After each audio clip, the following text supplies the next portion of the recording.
Hello friends, வணக்கம். EPF update பண்ணியிருக்காங்க. 3 வகையான ரிட்டர்ன்ஸ் தாக்கல் செய்யும் முறை விவரம் என்ன அப்படிங்கிறத இந்த வீடியோவில் நம்ம முழுவதும் பார்க்கலாம். அதுக்கு முன்னாடி நம்ம சேனலை இது வரைக்கும் சப்ஸ்கிரைப் பண்ணலன்னா சப்ஸ்கிரைப் பண்ணிக்கோங்க. அப்படியே பக்கத்தில் உள்ள பெல் பட்டனை மறக்காமல் ப்ரெஸ் பண்ணிக்கோங்க. அப்போ தான் நம்ம சேனலில் இது போன்ற வீடியோக்குள்ளே அப்லோட் செய்யும்போது உங்களுக்கு தொடர்ந்து கிடைக்கும். வாங்க வீடியோக்குள்ளே போகலாம்.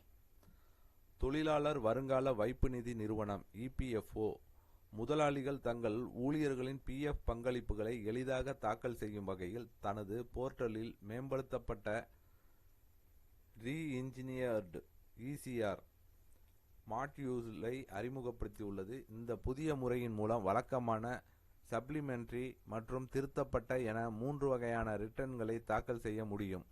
வழக்கமான ரிட்டர்ன் மாதந்தோறும் ஊழியர்களின் ஊதியம் மற்றும் பங்களிப்பு விவரங்களை முதன்முறையாக சமர்ப்பிக்க பயன்படுகிறது.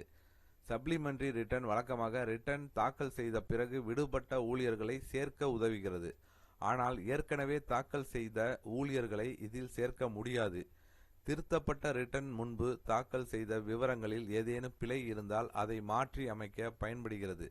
ரிட்டர்ன் தாக்கல் செய்ய இபிஎஃப்ஓ முதலாளி போர்ட்டலில் லாகின் செய்து பேமெண்ட்ஸ் பிரிவில் ரிட்டர்ன் ஃபைலிங் தேர்ந்தெடுத்து சம்பந்தப்பட்ட வேஜ் மந்தை தேர்வு செய்து தயாராக உள்ள ஃபைலை பதிவேற்றம் செய்ய வேண்டும்.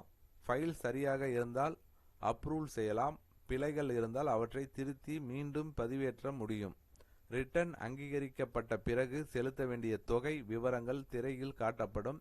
இதில் முழு தொகையோ அல்லது பகுதி தொகையோ செலுத்தும் வசதி உள்ளது. ஜெனரேட் சலான் மூலம் டிஆர்ஆர்என் உருவாக்கப்பட்டு ஆன்லைன் மூலம் பணம் செலுத்தலாம். இதில் நிர்வாக கட்டணங்கள் மற்றும் 7Q/14B அபராதங்களையும் சேர்க்கலாம். மேலும் புதிய முறை அறிமுகமான முதல் 4 மாதங்களுக்கு சில ஊழியர்களுக்காக முதலில் ரிட்டர்ன் தாக்கல் செய்து பின்னர் மீதமுள்ளவர்களை சப்ளிமெண்டரி ரிட்டர்ன் மூலம் சேர்க்க அனுமதி வழங்கப்பட்டுள்ளது. இதன் மேம்படுத்தப்பட்ட இசிஆர் முறை முதலாளிகளுக்கு ரிட்டர்ன் தாக்கலில் இருந்து சிக்கல்களை குறைத்து அதிக நெகிழ்வுத்தன்மையுடன் பிழையில்லாத பங்களிப்பு மற்றும் விரைவான பண பரிமாற்றத்தை உறுதி செய்கிறது. ஸோ கண்டிப்பாக இது ஒரு பயனுள்ள தகவலாக இருக்கும்னு நினைக்கிறேன். இந்த வீடியோ உங்களுக்கு பிடிச்சிருந்துச்சுன்னா லைக் பண்ணுங்கள். உங்களுடைய கருத்துக்களை கமெண்ட் செக்ஷனில் கமெண்ட் பண்ணுங்கள். உங்கள் உறவினர்கள் நண்பர்களுக்கு ஷேர் பண்ணுங்கள். மீண்டும் இது போன்று வேற ஒரு வீடியோவில் சந்திப்போம்.